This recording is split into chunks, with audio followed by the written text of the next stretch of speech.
शुभ संध्या।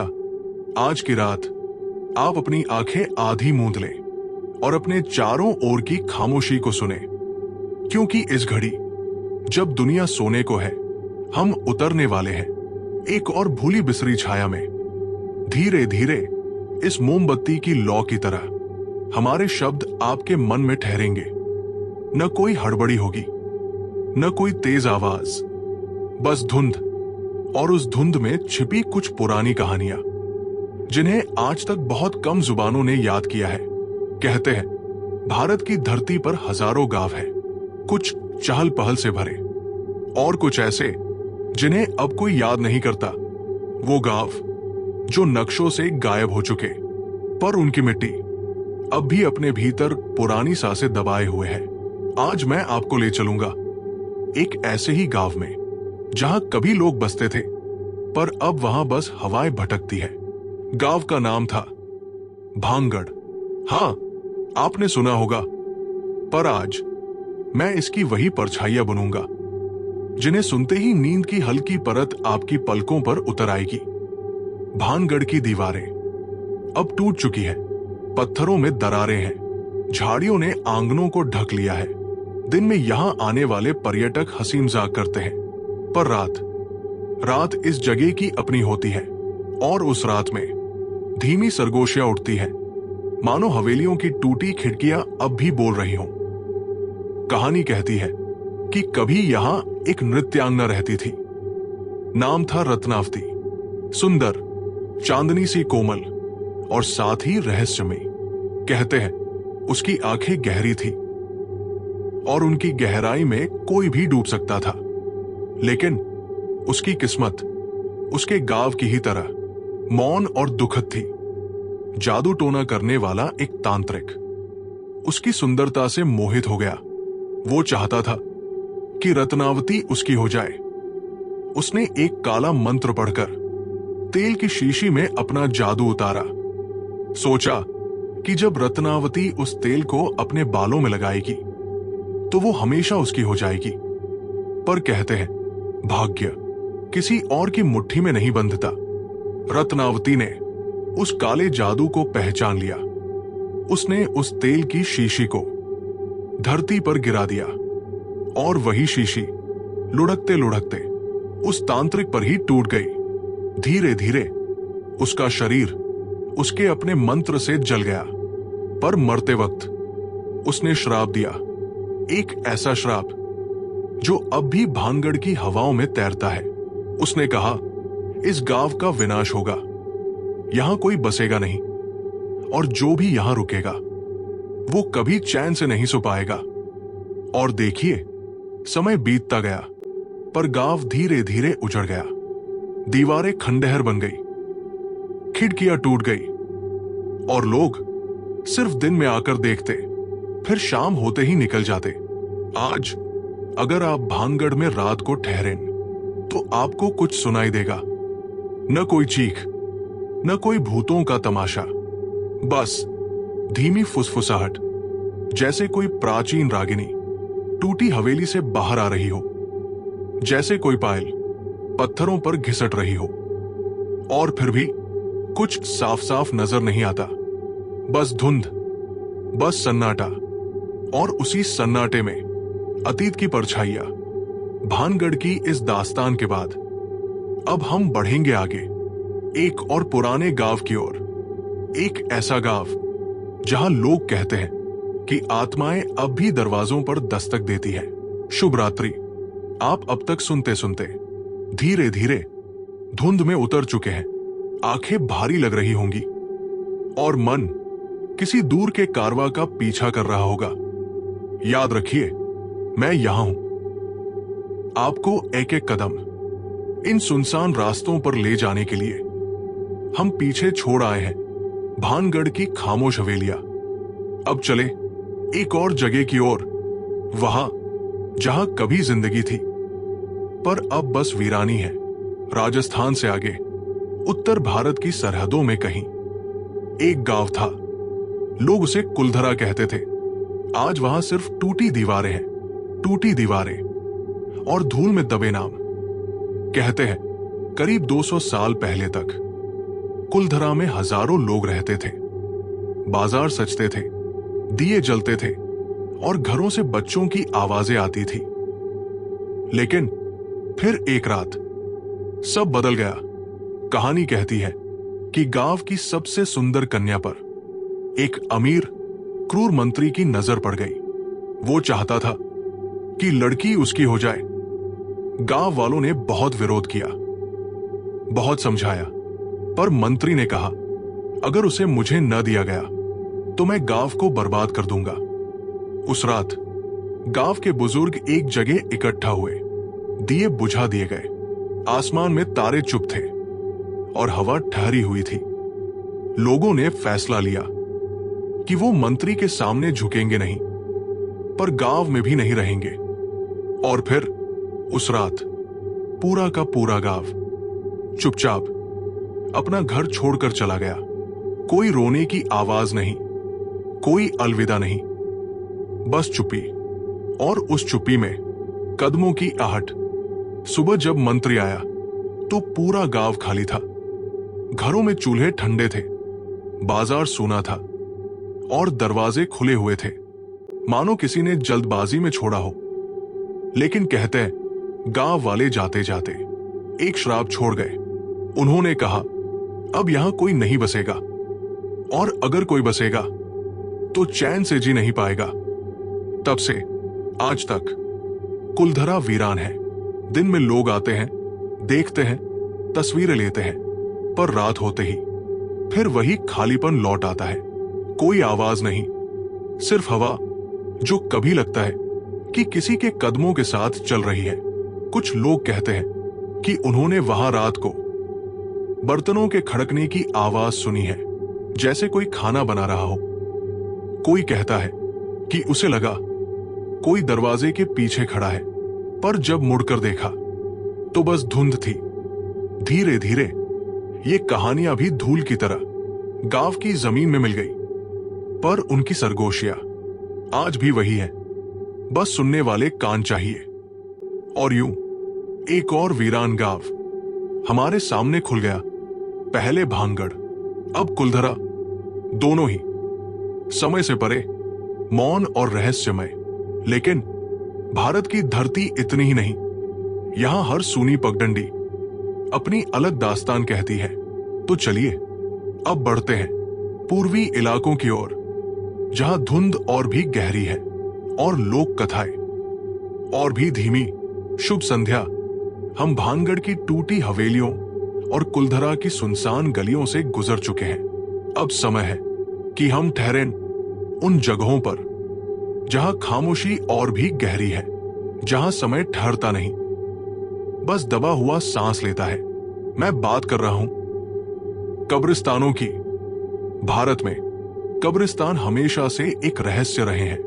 दिन के उजाले में वो बस मिट्टी के ढेर और पत्थरों जैसे लगते हैं, लेकिन रात उन्हें एक और रूप देती है। चांद की फीकी रोशनी उन पत्थरों पर पड़ती है, पेड़ों की परछाइयां कब्रों पर झुक जाती है, और हवा कभी तेज कभी धीमी होकर मानो किसी भूली आत्मा का गीत बन जाती है। पुरानी कहानियां कहती हैं कि कई गांवों में दफनाने की रस्में अजीब थी। कुछ जगह लोग मानते थे कि आत्मा तभी चैन पाएगी जब उसके साथ मिट्टी में उसकी कोई प्रिय वस्तु भी दफनाई जाए। कहीं कोई आभूषण, कहीं कोई हथियार, कहीं कोई अधूरी किताब। और जब रात को हवा चलती है तो कहते हैं वो वस्तुएं फुसफुसाती हैं, जैसे अब भी किसी को पुकार रही हों। मैंने एक पुरानी कहानी सुनी थी, वाराणसी के पास एक छोटे गांव की। वहां का कब्रिस्तान बहुत पुराना था। लोग कहते थे कि वहां दफनाए गए लोगों के सपने अब भी जिंदा है।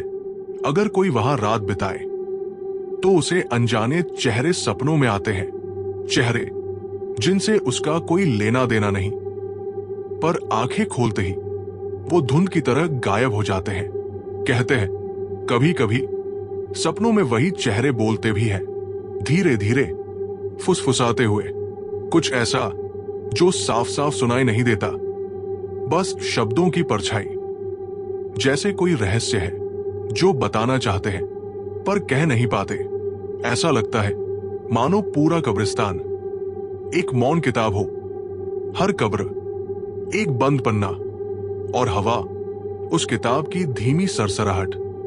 दिल्ली में भी पुरानी किलाबंदी के पास कई पुराने कब्रिस्तान हैं जहां लोग कहते हैं कि रात को मोमबत्ती जैसी हल्की रोशनी तैरती है, कोई लौ जो जलती है पर बुझती नहीं, कोई चलता साया जो आता है पर कभी पास नहीं आता।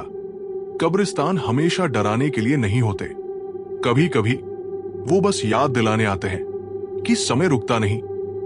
हर जीवन धीरे धीरे मिट्टी में उतर जाता है और फिर वो मिट्टी अपने भीतर कहानियां सहेज लेती है।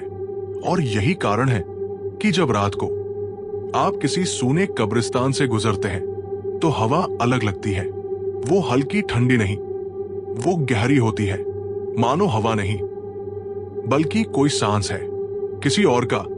धीरे धीरे आप महसूस करते हैं कि आपको देखा जा रहा है, पर आंख उठाने पर सिर्फ चांदनी है, सिर्फ पेड़ है और दूर तक फैला मौन।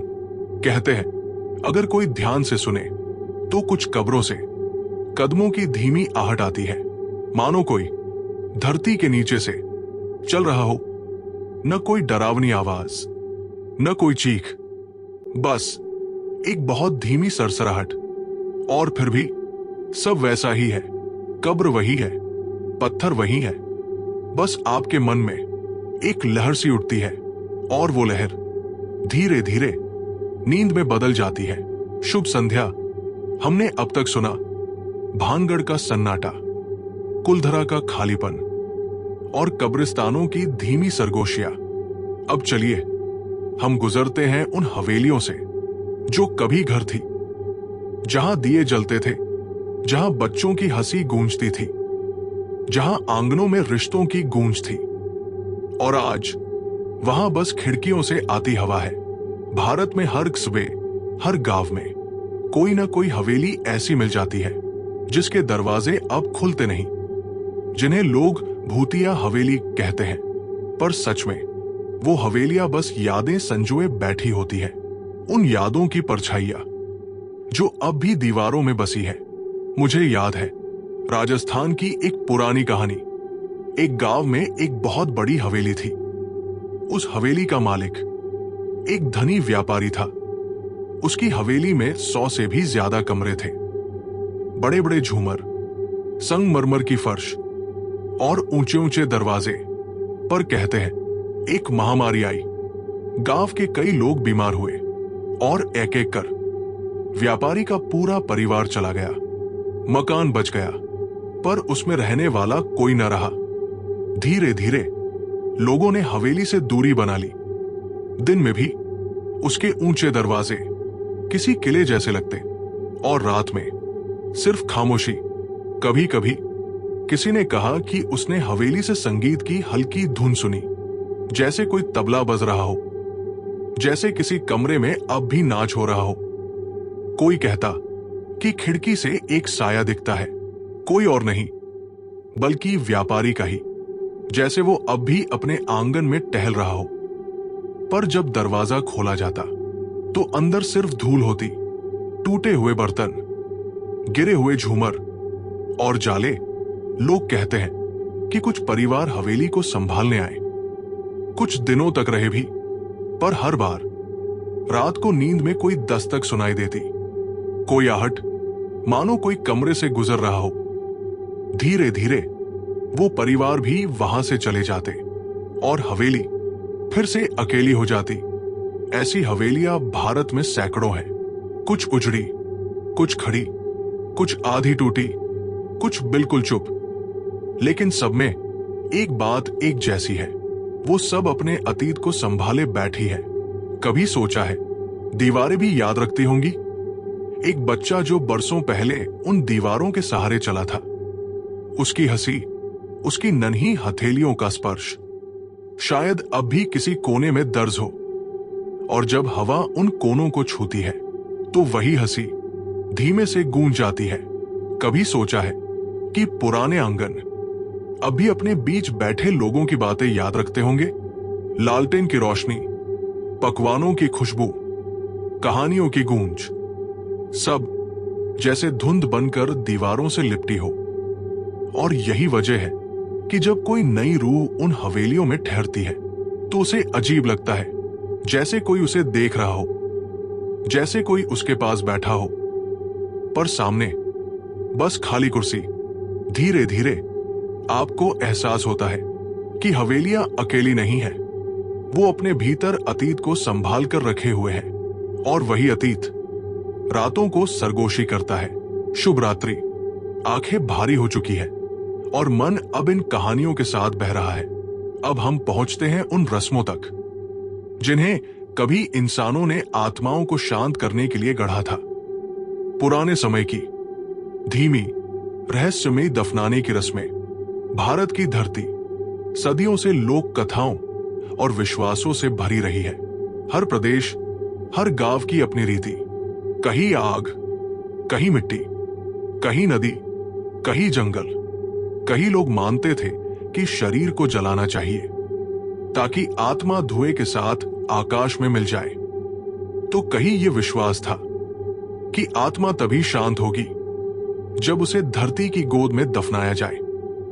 लेकिन इन रस्मों में कुछ बातें अजीब थी, कुछ इतनी धीमी कि सुनकर लगता है जैसे वक्त रुक गया हो।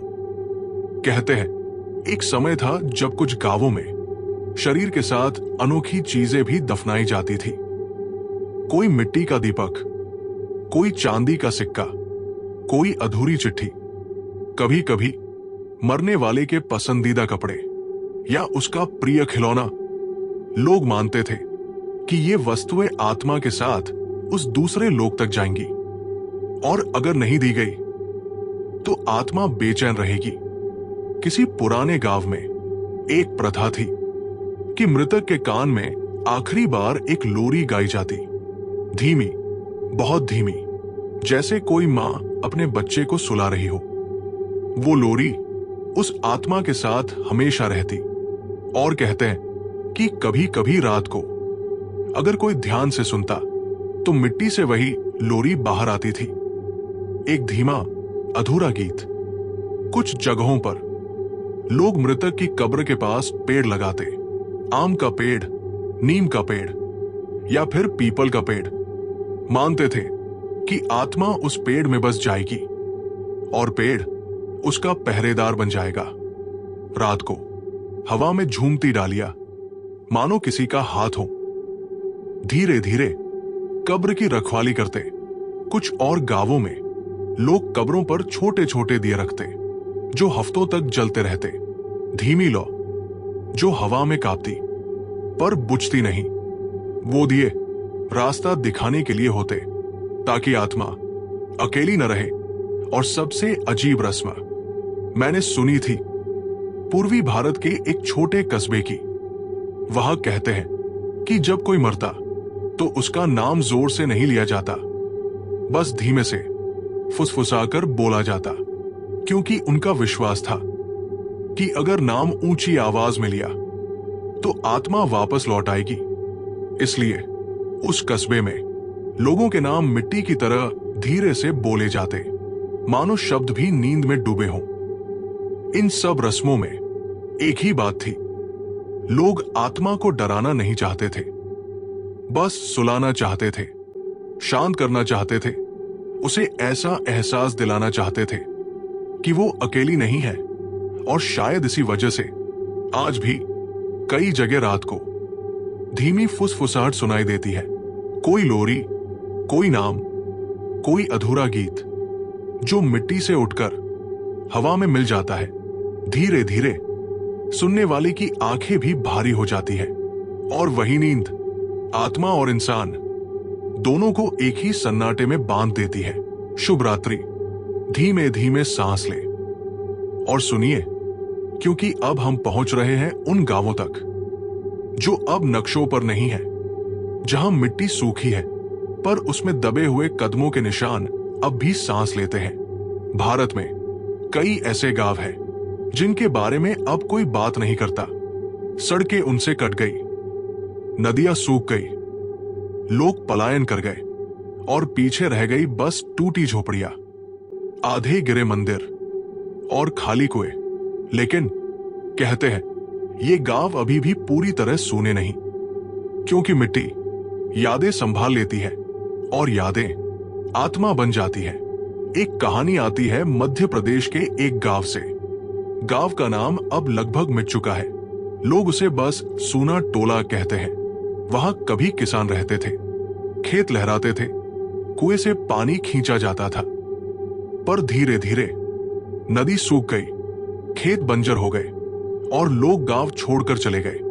लेकिन कहते हैं अगर कोई रात में उस गांव से गुजरे तो उसे अब भी बैलों की घंटियों की धीमी आवाज सुनाई देती है, जैसे कोई बैलगाड़ी कहीं दूर जा रही हो। कभी कभी किसी घर की टूटी चौखट से हल्की रोशनी दिखती है, मानो कोई दिया अब भी जल रहा हो। कोई कहता है कि उसने वहां एक औरत को कुएं के पास बैठा देखा, सफेद साड़ी में, झुकी हुई। पर जैसे ही पास गया वो धुंध बनकर हवा में घुल गई। लोग कहते हैं कि वो औरत वही है जिसने आखिरी बार उस गांव का कुआं छोड़ा था। वो नहीं गई, शायद इसीलिए उसकी आत्मा अब भी वही है। ऐसे ही उत्तराखंड के पहाड़ों में भी कुछ गांव है जहां से लोग नीचे शहरों में उतर आए, पर पहाड़ अब भी उन आवाजों को संजोए बैठे हैं। कहते हैं कि रात को जंगल की हवा में आपको पंछियों के साथ साथ बच्चों की हंसी भी सुनाई देती है, जैसे कोई खेल रहा हो। पर वहां कोई बच्चा नहीं होता, बस पेड़ों की परछाइयां होती है। कभी लगता है कि ये सब डरावना है, लेकिन अगर आप ध्यान से सुने तो इन आवाजों में डर नहीं, बस उदासी है, एक धीमा शोक, एक अनकहा अलविदा। क्योंकि गांव कभी सिर्फ घरों का समूह नहीं होते, वो रिश्तों, गानों, लोक कथाओं से बने होते हैं। जब लोग चले जाते हैं तो भी वो गूंजे रह जाती है और धीरे धीरे वो आत्मा बन जाती है। कभी सोचा है क्यों रात को वीराने गांवों की हवा अलग लगती है? वो हल्की भारी सी क्यों होती है? क्यों लगता है कि आपको देखा जा रहा है? क्योंकि वो हवा सिर्फ हवा नहीं, वो बीते जीवन की सांसें जो अब भी बह रही है। और जब आप उस हवा को सुनते हैं तो लगता है कि कोई नाम पुकार रहा है, धीरे धीरे फुसफुसाकर, जैसे मिट्टी, पेड़ और सूना आंगन आपसे अपनी कहानी कहना चाहते हो। और आप सुनते सुनते खुद भी उन्नीदे हो जाते हैं। धीरे धीरे धुंध में डूबते हुए शुभ रात्रि। धीरे धीरे आसमान और गहरा हो रहा है, चांदनी धुंध में घुल रही है। और अब सुनिए उन हवाओं को जो कभी खाली नहीं होती। भारत के गांवों और कस्बों में रात की हवा हमेशा अपने साथ कुछ ले जाती है। कभी मिट्टी की खुशबू, कभी दूर के ढोल की धीमी थाप, और कभी कुछ ऐसा जो सीधा कानों तक पहुंचता है पर साफ सुनाई नहीं देता। कहते हैं ये वही फुसफुसाहटें हैं जो आत्माओं की आवाजें होती है, धीमी, टूटी, मानो किसी ने अधूरा वाक्य बोला हो और फिर उसे हवा में छोड़ दिया हो। गांवों की बुजुर्ग महिलाएं बताती हैं कि कई बार रात को आंगन में अकेले बैठने पर उन्हें लगा कि कोई उनका नाम ले रहा है, बहुत धीरे से, इतना धीरे कि शायद खुद कान भी यकीन न कर पाए। और जब वो उठकर देखने जाती तो बस पेड़ की डालियां हिल रही होती। उत्तर प्रदेश के एक कस्बे में एक पुराना कुआं था। लोग कहते थे कि रात को उस कुएं से आवाजें आती है, न चीख न रोना, बस धीमी बातें, जैसे कोई बहुत गहरी जगह से किसी से राज बांट रहा हो। कभी कभी पानी की लहरों में भी वो आवाज कांपती, जैसे कोई अदृश्य हाथ उस पानी को छू रहा हो। लोग कहते कि वो दरअसल पुरानी आत्माएं थी जो अब भी अपने राज हवा में छोड़ रही थी। कुछ जगहों पर ये फुसफुसाहटें गानों जैसी लगती है, कोई लोकगीत, कोई सी धुन, पर पूरी नहीं, बस कुछ पंक्तियां, फिर खामोशी और वही अधूरापन। सुनने वाले के मन में उतर जाता है। दिल्ली के पुराने बागों में भी लोग कहते हैं कि रात को हवा से कोई गुनगुनाहट आती है, जैसे किसी कवि की अधूरी पंक्ति जो उसने सैकड़ों साल पहले लिखी थी, अब भी वही अटकी हुई, हवा में घुली हुई। कभी सोचा है क्यों ऐसा लगता है कि हवा अपने साथ यादें भी ले जाती है? क्योंकि हवा सिर्फ बहती नहीं, वो सुनती भी है, हर दीवार की, हर नदी की, हर आवाज की। और फिर रात को वो सब धीरे धीरे लौट आती है, मानो कोई आपको कहानी सुना रहा हो। कभी वो कहानियां उदास होती है, कभी मीठी, कभी बस धुंध सी, पर हमेशा धीमी, नींद जैसी। अगर आप कभी किसी वीरान जगह में रात को खड़े होकर सुने तो आपको लगेगा कि हवा सिर्फ हवा नहीं है, वो शब्द है, वो धुन है, वो एक बहुत पुराना राज है। और शायद यही वजह है कि नींद भी हवा के साथ आती है, धीरे धीरे, बिना शोर किए, जैसे कोई परछाई आपके पास बैठ गई हो और बस आपको सुलाने लगी हो। शुभ संध्या। हमने हवाओं की फुसफुसाहटें सुनी।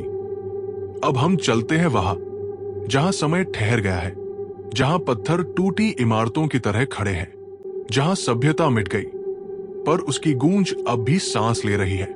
भारत खंडहरों की धरती है, कहीं पुराने किले, कहीं सूनी बावड़ियां, कहीं टूटी मूर्तियां।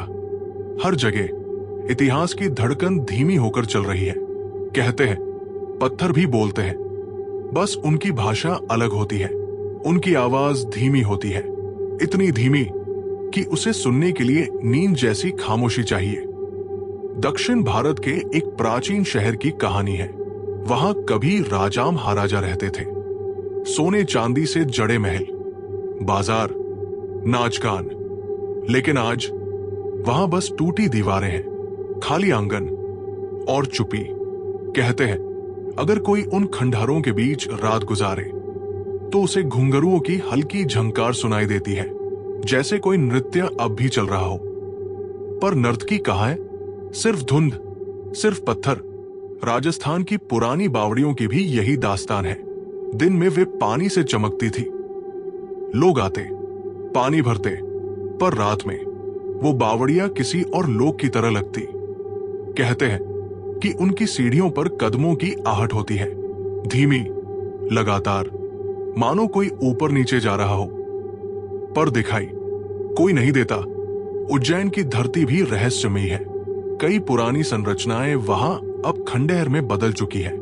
लोग कहते हैं कि उन खंडहरों से रात को मंत्रों की गूंज सुनाई देती है, न पूरी न अधूरी, बस कोई धीमा उच्चारण, जैसे पत्थर अब भी मंत्र दोहरा रहे हों। कभी सोचा है इतिहास क्यों मिटता नहीं? क्यों हर खंडहर, हर टूटी मूर्ति, हर सूना आंगन अब भी कुछ कहता है? क्योंकि समय रुकता नहीं, पर उसकी छाया हमेशा रहती है। और वही छाया रात को गूंज बन जाती है। कुछ यात्री बताते हैं कि जब उन्होंने अकेले खंडहरों में रात गुजारी तो उन्हें लगा मानो कोई उन्हें देख रहा हो, कभी किसी टूटी खिड़की से, कभी किसी आंगन से। पर जब मुड़कर देखा तो बस खालीपन।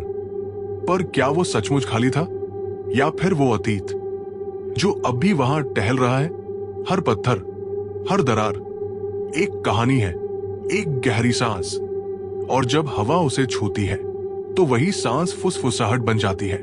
धीरे धीरे सुनने वाला उनिंदा हो जाता है, क्योंकि पत्थरों की ये भाषा लोरी जैसी है, धीमी, मृदु और गहरी।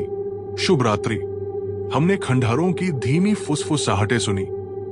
अब हम ठहरते हैं उन कुओं के पास जो कभी गांव की धड़कन थे, जहां लोग पानी भरते थे, हंसते थे, बातें करते थे, और अब वहां सिर्फ पानी और परछाइयां हैं।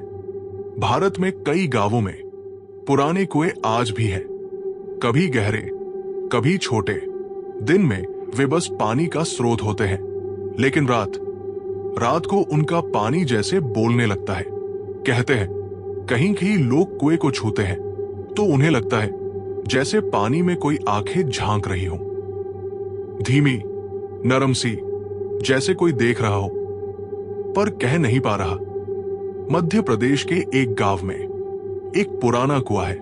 कहते हैं कि रात को वहां से धीमी गूंज आती है, न चीख न रोना, बस पानी की हल्की सरसराहट, जैसे कोई बहुत दूर से बातें कर रहा हो। लोग मानते हैं कि कुएं में दबा हुआ पानी अतीत की यादें रखता है। हर बाल्टी, हर डोरी, हर आवाज अब पानी के भीतर गूंजती है। कुछ गांवों में तो कुएं को जीवित माना जाता था। कहते थे कि वहां आत्माएं रहती हैं, शांत पर देखने वाली, और अगर किसी ने कुएं का अपमान किया तो उसे बेचैनी का एहसास होता। धीमी, सख्त, जैसे पानी कह रहा हो, मैं देख रहा हूं, मैं सुन रहा हूं। बंगाल के कुछ पुराने गांवों में कुएं के पास रात को फुसफुसाहटें सुनाई देती है। कभी बच्चों की हंसी, कभी महिलाओं की धीमी गूंज, और जो वहां अकेला बैठता उसका मन धीरे धीरे फुसफुसाहटों के लय में बहने लगता। कहते हैं कुएं सिर्फ पानी नहीं रखते, वो समय, यादें और आत्माओं का संग्राहक है जो रात को हवा के साथ बाहर निकलती है। धीरे धीरे आप महसूस करते हैं कि आपका दिल भी उस पानी की लय में उतर रहा है। धीमे, नरम, धीरे धीरे, जैसे कोई लोरी। और जैसे ही आप उसे सुनते हैं, नींद आपको अपने घेरे में ले लेती है। कुएं की आत्माएं धीमे धीमे आपकी नींद में घुल जाती है। शुभ रात्रि। हमने कुओं की धीमी फुसफुसाहटें सुनी। अब हम बढ़ते हैं उन गलियों की ओर जो कभी लोगों की हंसी, बच्चों के कदमों और रोजमर्रा की हलचल से गूंजती थी। पर अब वहां सिर्फ परछाइयां है, धीमे, नरम और स्थिर। भारत के कई पुराने गांवों में रात आते ही गलियां बदल जाती है, सड़कें चुप हो जाती है, दीवारों पर परछाइयां लंबी हो जाती है, और हवा धीरे धीरे हर मोड़ पर अपने साथ कहानियां लाती है। कहते हैं कभी कभी आपको लगेगा कि किसी ने पीछे से आपको देखा। धीमी दृष्टि पर आपको महसूस होती है। जब आप मुड़कर देखेंगे तो सिर्फ चांद की रोशनी और खामोशी होगी।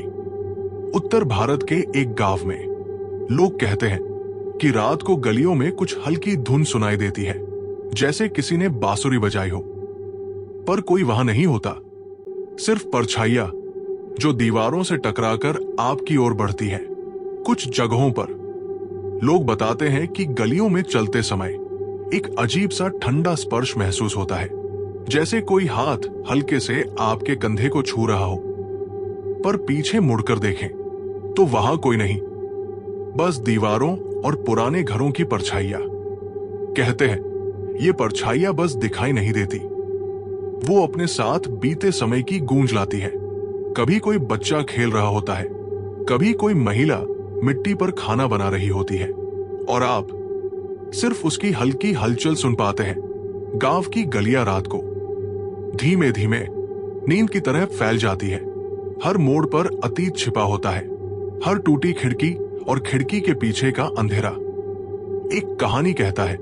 अगर आप ध्यान से देखें तो आपको लगेगा कि गलियां जीवित है, धीमी, हल्की, लेकिन हर कदम आपके साथ बह रही है, जैसे वो अतीत आपके चारों ओर छाया बनकर फैल रहा हो।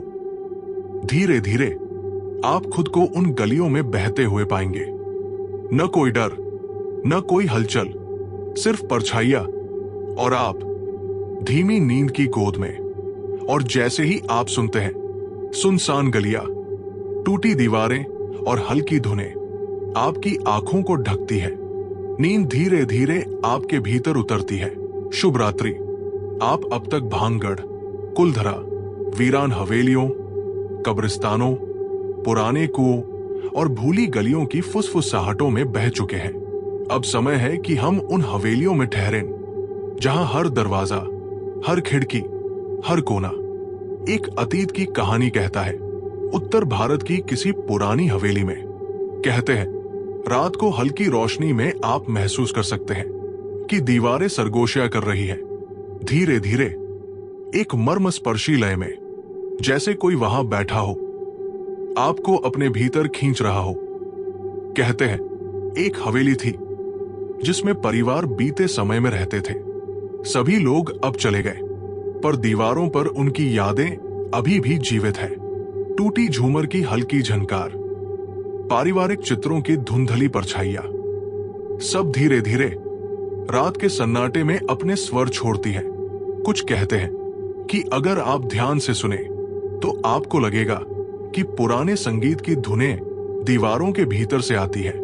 न कोई जीवित इंसान, न कोई दृश्य, सिर्फ अतीत की सरगोशियां। रात की हवाएं धीरे धीरे इन परछाइयों को उठाती है, और जैसे ही वे हवा में घुलती है, आपकी नींद भी उनके साथ बहने लगती है।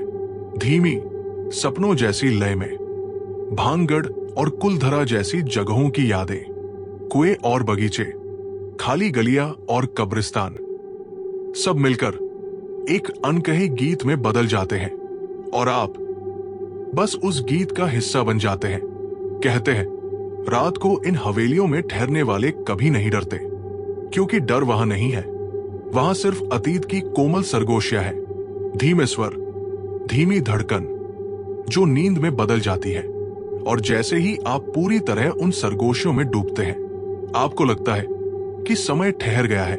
सारे अतीत और वर्तमान एक ही धुंधली लय में बह रहे हैं। आपका मन, आपकी आंखें धीरे धीरे नींद की गोद में उतरती है। यही हमारी रात की यात्रा समाप्त होती है। भूतिया हवेलियां, वीरान गांव, कुएं और खंडहर, सभी अब धीरे धीरे अपने स्थान पर लौटते हैं, पर उनकी सरगोशियां आपकी नींद में धीरे धीरे गूंजती रहती है। शुभ रात्रि, और याद रखिए, रात की ये धीमी धुंध हमेशा आपके चारों ओर है।